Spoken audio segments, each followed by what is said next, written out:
Nyt se on tullut taas suomalaisten aika nöyryyttä itsensä juhlimalla jotakin uutta vuotta, paukuttelemalla raketteja taivaan tuuliin.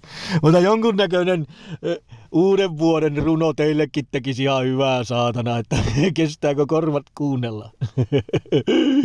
No nyt on joululoma ja eduskunta ja hallituskin on pois työstä, luojan kiitos, ja koko Arkadianmäki pimeänä.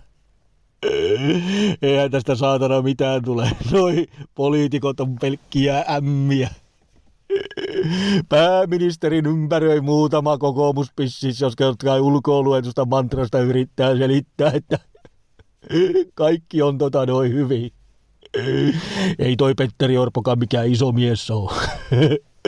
Ja toi Riikka Purra, niin se on saanut ensimmäisen vakituisen työpaikkansa joskus 40-vuotiaana. Se on mitään töitä tehnyt ennen kuin se rupesi tollaseksi poliittiseksi kalkkunaksi. Elänyt ties millä saatana apurahoilla. No joo, ja sitten tämä meidän istuva presidentti, niin sen veltoista lihaksista näkee, ettei se ole käynyt triathlonissa aikoihin. Ja sitten se yrittää tuolla parhaansa mukaan maailmalla nöyryyttää itteensä ja irvistelemällä jonkun saatana Ukrainan karvasen golfarin kanssa. Kyllä on maan asiat pantu paskaksi aikoja sitten. No joo, tässä se tulee, uuden vuoden runo. Kuuntele saatana tai ole kuuntelematta vanhalle vuodelle hyvästi jätä.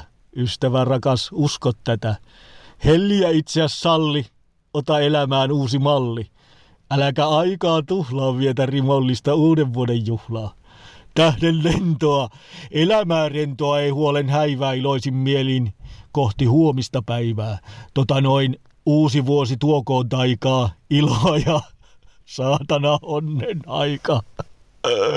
No niin, hyvää uutta vuotta saatana ja koittakaa pärjätä.